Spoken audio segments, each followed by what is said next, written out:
Kresek, geser lagi antenanya. Terus. Stop. Ini baru paten. Kota Malang merupakan salah satu daerah yang lahir berkat industrialisasi yang massal terjadi pada akhir abad ke-19 hingga awal abad ke-20. Awal abad ke-20 ini sendiri juga menandai mulai berkembangnya wilayah Hindia Belanda setelah Ratu Wilhelmina yang baru menjabat bertekad melakukan politik balas budi atau biasa disebut politik etis. Tiga fokus besar dari politik etis ini adalah irigasi, pendidikan, dan migrasi. Dua program yang paling berdampak pada Kota Malang pada masa politik etis ini adalah irigasi dan juga pendidikan. Pembangunan sistem irigasi modern telah membuat wilayah Malang dikelilingi banyak pertanian dan perkebunan seperti teh, kopi, tembakau, dan gula yang mendorong terbentuknya industri di wilayah ini. Untuk gula sendiri, produksi gula dari Pulau Jawa pada masa pemerintah kolonial Hindia Belanda dapat diibaratkan sebagai gabus tempat Pulau Jawa mengapung.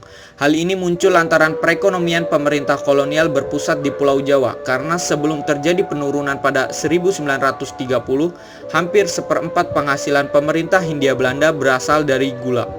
Pada masa 1900-an awal, pemerintah Hindia Belanda tengah getol mendorong tumbuhnya industri gula secara massal. Salah satu daerah andalan mereka dalam membangun industri ini adalah Jawa Timur. Hal itulah yang menyebabkan mulai berdirinya dua pabrik gula di Malang dalam waktu yang cukup berdekatan. Pabrik gula Kebon Agung muncul pada 1905 dan pabrik gula Krebet pada 1906 menjadikan Malang berkembang lebih pesat.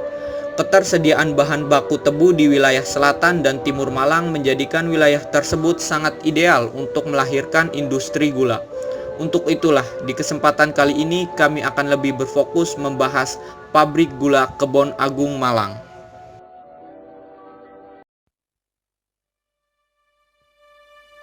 Dalam perjalanan sejarahnya terdapat dua pabrik gula di Malang, yakni pabrik gula Krebet dan juga pabrik gula Kebon Agung.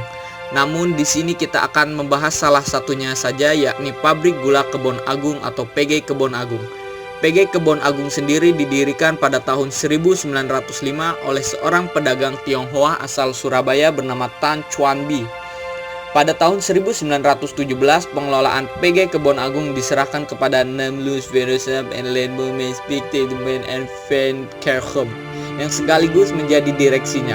Lalu pada tanggal 20 Maret 1918, bentuk usaha yang semula perorangan dirubah menjadi usaha perseroan dengan nama NV Suike Fabrik Kebon Agung dan Tan Chuan Bi sebagai direkturnya.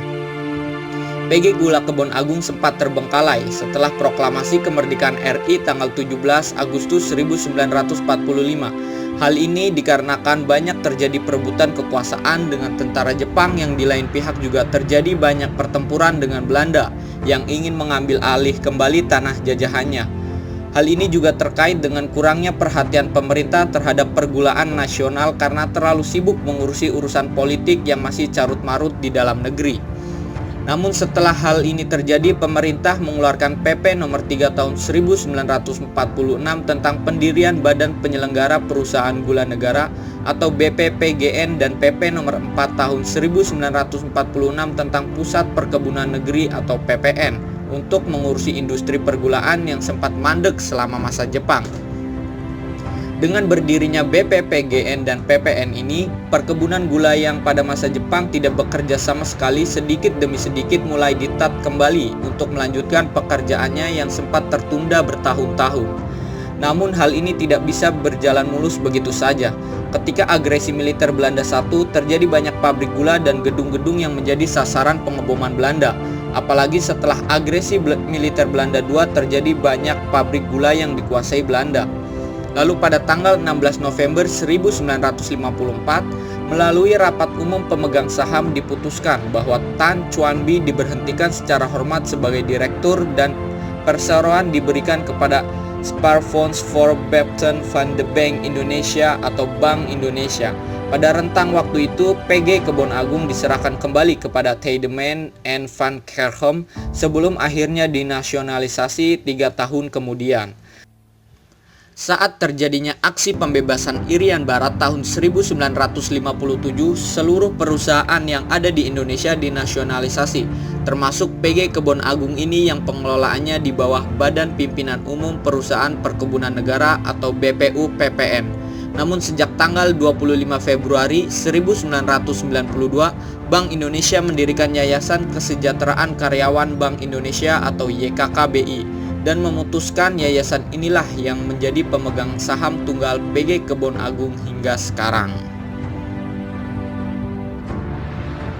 Oke, selanjutnya kita akan membahas mengenai fasilitas yang ada di PG Kebon Agung dalam hal produksi gula. Sebagai pabrik gula terbesar di Indonesia, sudah tentu PG Kebon Agung memiliki fasilitas lengkap dengan kualitas nomor wahid, baik fasilitas produksi sampai fasilitas penunjangnya. Mengenai fasilitas yang ada di PG Kebon Agung sendiri, kami sempat menengok langsung bagaimana kondisi PG Kebon Agung Malang. Untuk fasilitas produksi sendiri, PG Kebon Agung sudah dapat dikatakan sangat lengkap. Fasilitas seperti tempat parkir truk tebu, tempat penimbangan tebu, tempat produksi, unit pengolahan limbah, gudang hingga kantor sudah terdapat di PG Kebon Agung.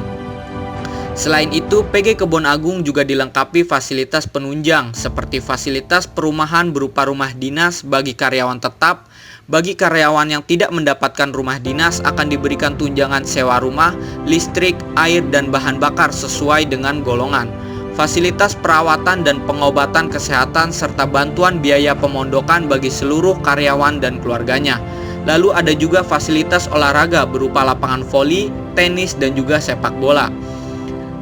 Ada fasilitas keagamaan juga seperti tempat ibadah dan kesempatan menjalankan ibadah.